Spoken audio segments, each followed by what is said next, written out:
কেটে জলে দিয়ে দিলাম।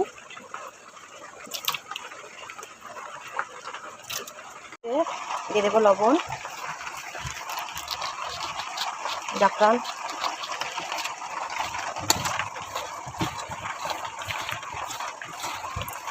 এর জন্য পেঁয়াজ কেটে নিয়েছি, সরু সরু করে পেঁয়াজ কেটে নিয়েছি। আসসালামু আলাইকুম এভরিওয়ান। আজকে দেখুন কিভাবে আমি খিচুড়ি, ঘরের চালের খিচুড়ি রান্না করে দেখাবো, সেটা আপনারা দেখে নিন পুরো ভিডিও আমার। ফুটে গেছে, তেজপাতা, লবণ, এলাচ দিয়ে দিলাম।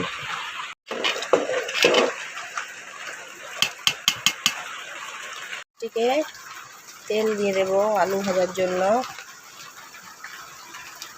দিয়ে দেবো, তেল গরম হয়ে গিয়েছে।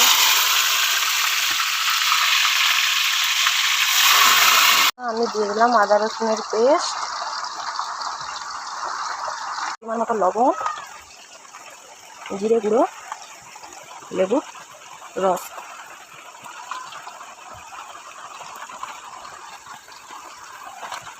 আর দিয়ে দেবো কালার।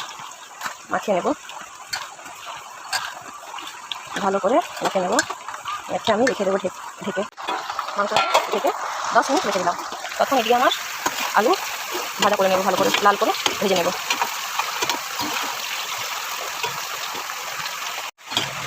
আলুটা আমার আর একটু হলে তুলে নেব। আলুটা আমার লাল লাল হয়ে এসেছে, আর একটু ফ্রাই হয়ে গেলে আমি তুলে নেব। হয়ে গিয়েছে, দেখে নাও। ঢেকে দেব। আমার লাল লাল করে ভাজা হয়ে গিয়েছে, তুলে নেব। খুব বৃষ্টি হচ্ছে, তাই আস্তে আস্তে হয়তো আওয়াজ পাবেন। খুবই বৃষ্টি হচ্ছে। বৃষ্টির দিনে খিচুড়ি কার না ভালো লাগে। এইভাবে বানিয়ে দেখবেন, আরও দ্বিগুণ টেস্ট। আমার প্রসেসে বানাবেন, খুবই টেস্ট লাগবে। তেলে আমি ফ্রাই করে নেব, ব্রাউন কালার করে নেব।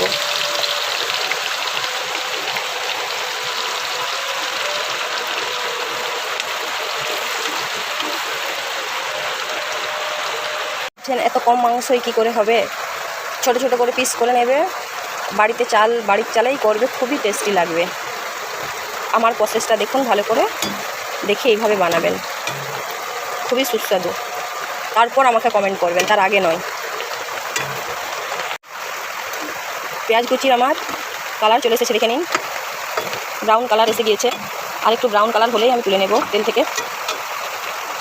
এই প্রসেসে করবেন, খুবই টেস্টি লাগে। ব্রাউন হয়ে গিয়েছে, তুলে নেব। তেল ঝরিয়ে তুলে রেখে দিলাম। দিয়ে দেব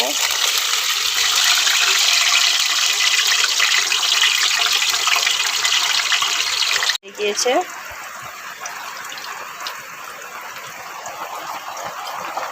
রেখে দেবো পেঁয়াজের সঙ্গে। 10 মিনিট পর মাংসটা আমার হয়ে গিয়েছে। এইবার আমি ওই তেলেই দিয়ে দেবো মাংস। অল্প অল্প করে মাংস দিয়ে দেবো।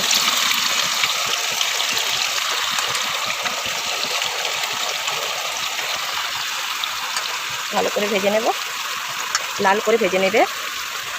মাংসটাকে আমি উল্টে পাল্টে ভেজে নেব।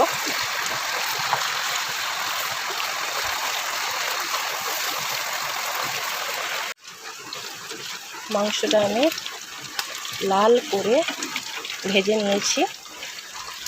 এইবার আমি মাংসটাকে তুলে নেব।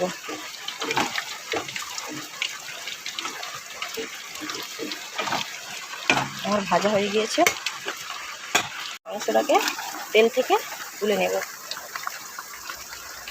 তুলে এখানে রেখে দিলাম।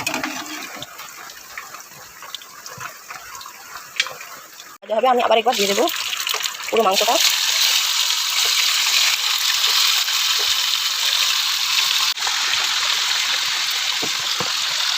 মাংসটা ভাজা রয়েছে, দেখুন কতটা সুন্দর হয়েছে, সেদ্ধ হয়ে গিয়েছে। দেখুন, আমল দুধ দিয়ে দেবো 4 চামচ।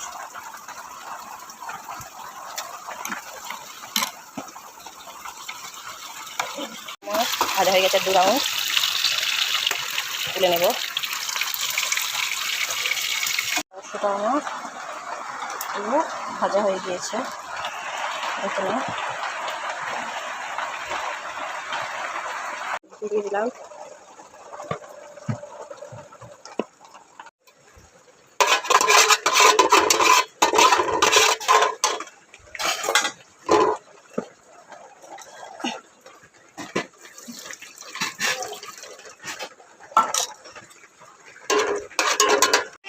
গোলাপ জল, মিঠা আর তোর পরিমাণ মতো 1-2 থাপা দিলেই হবে।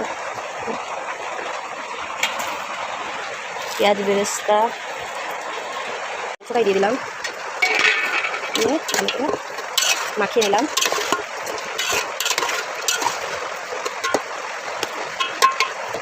মাখানো হয়ে গিয়েছে, দিয়ে দিলাম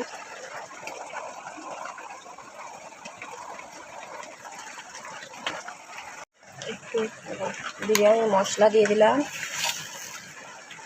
চিনি, দিয়ে দিলাম পেঁয়াজ বেরেস্তা, কারি পাতা দিয়ে দিলাম, ঘি,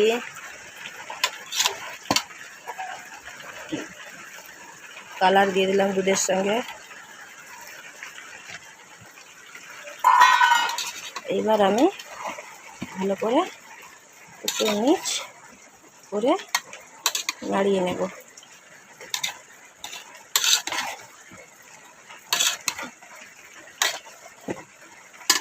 মাখানো আমার হয়ে গিয়েছে খিচুড়িটা।